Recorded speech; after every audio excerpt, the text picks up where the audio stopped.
So look what's crossed our path. This motorbike belongs to a friend of ours. It's an old XR 500R, and it's been standing in somebody's yard for like, I don't even want to know how long, but before lockdown I went to have a look at it and made the guy an offer, but he didn't accept it, and now it has ended up in our workshop. It belongs to my mate Mark, and what we're going to do is we're going to spend a bit of time just firstly to get it up and running, to make sure that it's mechanically sound, and then yeah, maybe we'll spend a bit of money on it and make it look pretty.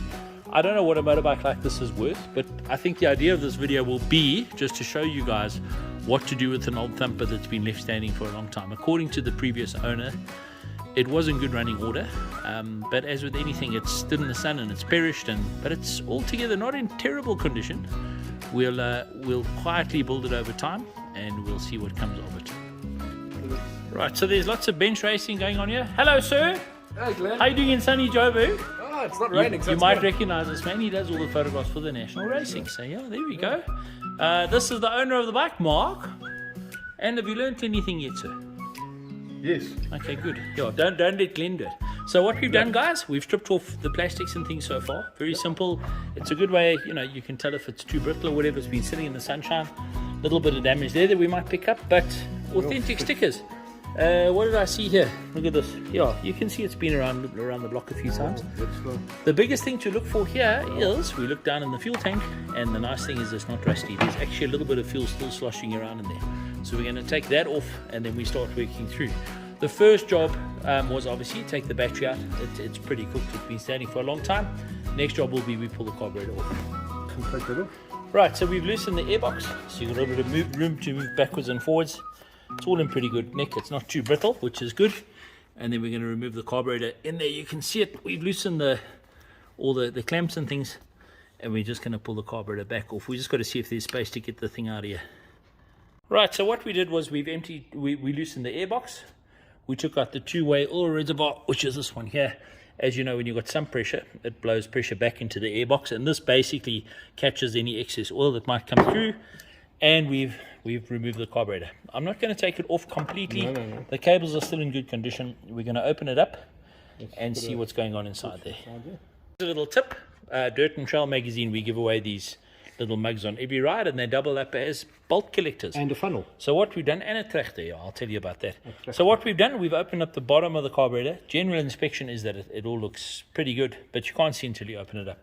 Here is the critical part that you need to look at. You're going to open up the float. I was going to get the torch on here for you. Take this out. And this is where the magic happens. This determines whether your bike is going to run or not. Yeah.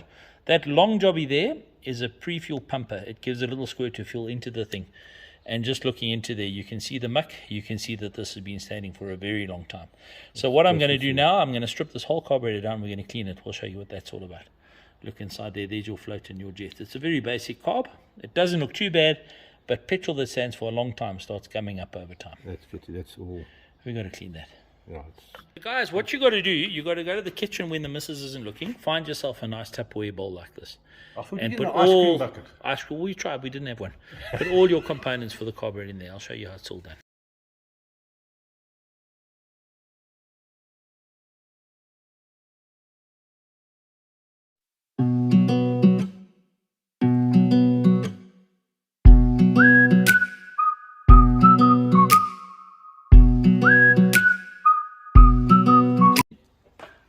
So that's basically, guys, what a stripped single cylinder carburetor looks like.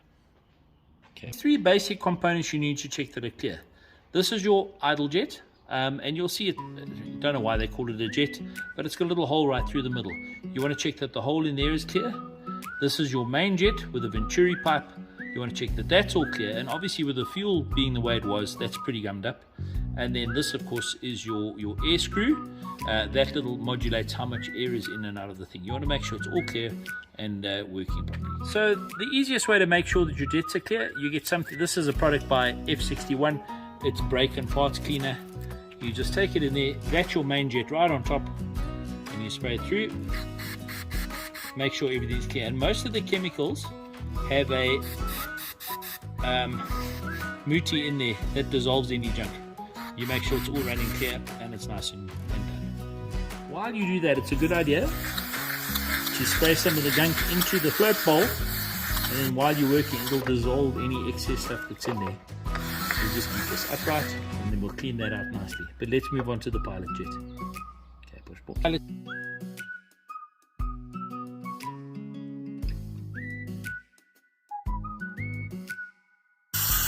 So I just want to explain what this little hikey here is.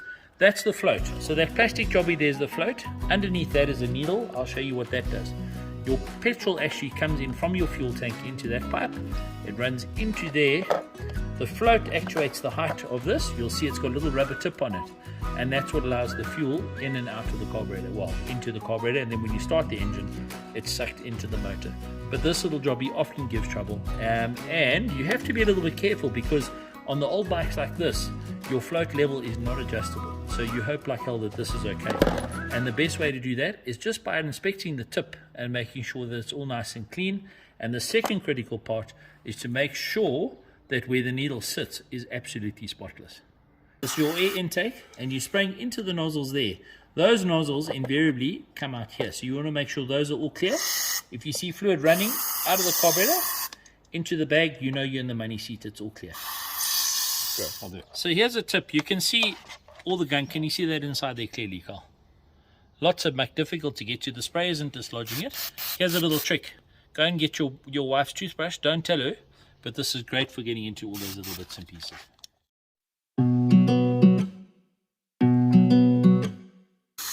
See, it really is a bit like being a dentist. This is the plaque remover, and then you use your toothbrush. So the stubborn stuff, you want to just be careful. There's a little hikey there. So the exhaust port goes in there, and eventually it'll start to shine up.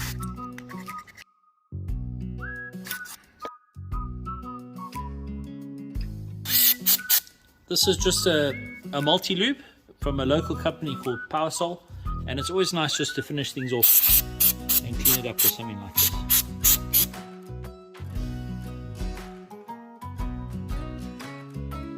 I think this is called a pumper carb, and you'll see there's a little hoochie sticking out of there. Inside this is a little diaphragm that if you suspect is a problem, you open this up and you check it all out. Due to the fact that we don't have any gaskets and things here, we're just going to check it manually. This must pump. So on the old bikes, when you started them up, you should just hit the throttle. There's a little lever that pushes this thing in. It goes choop choop, and it sends a little bit of petrol directly onto the top of the piston, which makes it easier to kick. And this one feels fine, so we're not going to worry about opening the whole thing up. Yeah. Right. No, it's not. So you want to double check it's open. You just put it in your mouth here. All nice and clear. We spray the stuff through, and just put it in finger tight. Make sure that you put it back into the hole that you take it out of, but it generally won't fit anywhere else. Okay? Now you'll see inside here there's a needle. Okay, you can adjust the needle height. I'll tell you about that if we need to. And that goes into the needle. Don't bend it. Finger tight. So we've inspected the needle, and it looks to be in good condition. There's no ridge around the ring. It should seal up just fine. Whatever you do, don't drop it, because you're going to have problems. This slots neatly into there. You'll see Honda's very clever. They give you a little hikey for it. All right. This, you just lean in like that, and it goes into there. Look, nice, and everything is gentle. Don't lose your cool. This is the little pin that holds it in place. You can see that there, and that should just push neatly into the side over here. Might be on the other side. Oh, torch. Like that. There we go. That's it. Bob's your uncle. Finger tight to start. Everything's in. Now you got to make sure you tighten it up. Remember, we tightened everything up finger tight. Now it's time to tighten up. Remember, you're working with aluminium and brass. Do not over tighten. It's not like an axle. It doesn't have to be tight. You just nip it. That's all you've got to do. Just nip it. You want it that it doesn't fall out. Very often we've seen in carburetors in the old days, you leave a jet loose, and that can give you so much trouble as you go along. That's tight already. When you refit the air screw, just remember it gets a little spring. Spring goes on there, and then line it up nicely when you put it in. Try not to drop things, because if the spring goes boing, boing, boing, boing, you know exactly what I'm saying. Turn it in nice and tight, and then use a screwdriver. Yeah, it does. Tight. There's one. Half. One. Half. Boom. That's it. Then the same on the float bowl, guys. You just want to make sure you nip this up. Just tighten it up nicely. This is what seals the float bowl up. See my nice skew screwdriver. I think my kids have been using it to open beans. Then it's time to reassemble. Remember this thing? We told you about it. It's the pumper here. It's going to go down there. It's going to go fit into that little jobby there. So you must be very careful. Line it up nicely. I always put a little bit of lubricant onto it, and you pop it in there. Gently, gently. It goes through the rubber dust cover, and into the locator. Bob's your uncle. So guys, I just want to explain what we've done is the carburetor is all clean. Please remember, this isn't a purist rebuild. We just pull the carb loose. We've left it connected to the bike. We've cleaned it all up and we've reassembled it. And that's probably one of the most critical things to do. Before you put it back in and get the temptation to start the bike, the second thing you have to do, especially if you don't know how long a motorbike has been standing for, you need to take out the old oil. And just remember, the most important thing to do is dispose of all your oil responsibly. Use a proper can. Make sure you put it back in the right place. Right, while we're at this, I just want to show you guys a little something. And this is a very easy mistake to make. This is the sump plug. And you'll see on there, there's a little washer key. Sometimes they're brass. This specific one is aluminium. It's called a squish washer. You need to make sure that it's in place. And when you put this in, all right, don't over tighten. The second thing you need to remember, this part of the bolt is actually magnetized. So generally when you pull it out, inspect the edge of the bolt and just see if there's any iron filings on there. If you've got iron filings, you might just have a problem. The XR doesn't have an oil filter. Some of them have little sieves. This one has nothing on it. This engine takes exactly 2 liters of oil. Use oil from a sealed container, and we always say try and use a good quality oil. Companies like Motul make a great product. The Honda spec on this is SAE 40. So chat to the manufacturer or chat to your spares place and pop in fresh oil. We put the correct amount of oil in, put it up at a level, and then physically check it with the dipstick. Then when we get around to starting, we start the bike again, let it warm up to operating temperature, and we check the oil again. Healthy. You see, it's on the tip of the dipstick there, nice and clean and shiny. So all the black oil's out, the new oil's in, and remember, don't forget that O-ring needs to stay in place. We've taken out the plug lead, fitted a new plug, and just given it a kick to make sure that there is spark. And hey, presto, this bugger's got spark. So in theory, once we refit the carburetor, put some clean oil into the motor, and fit a new spark plug, it should start. Let's see how that ends up. Right guys, things have been going along quite swimmingly. We've managed to reattach the carburetor, it's all in. Fresh oil, and we've come across our first little glitch. What we did was we took the spark plug out, and you won't be able to see down inside there.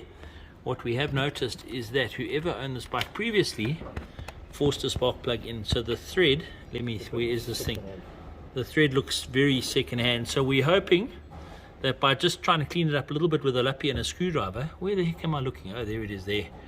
We're hoping that just looking at it with a screwdriver, we'll be able to clean it up enough just to get a plug in, because we noticed that the compression felt a little bit low. Next step, guys, we managed to get that spark plug in. We didn't strip it or anything. We put it in very, very gently. A new plug with new thread, and we managed to tighten it up hopefully enough. Now it's the moment of truth. Fresh petrol. We drained the fuel tank. We've inspected the air filter. We're going to start it without the air filter in it for now, and it's actually in fairly good condition. So yeah, it's all looking very good. This bike was running properly before it stopped. So before we go to the effort of putting everything back together, every single little pipe, properly fit the air filter and all that stuff, we just want to put fuel in, make sure that the carburetor doesn't leak, and see if we can get her fired up. Fresh petrol in, and then immediately we look down here.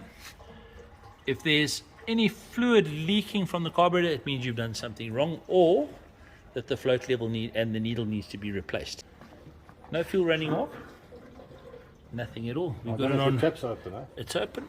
So we've got no weeps or leaks or anything. It's looking quite good. We give it a little pump. Remember, we've got that pumper. Here's your choke cable. Put the choke on. Now I haven't. Anybody who rides with me knows I hate starting things. Top dead center. Yeah. Yo. It's got compression. Yeah. You know what? I'm going to take it off the bench.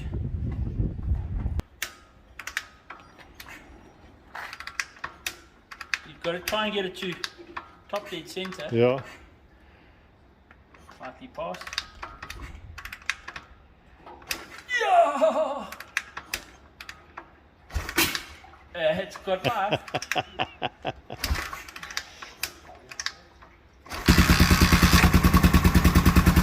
How do you like that? I don't believe Number this. 3, power exhaust system.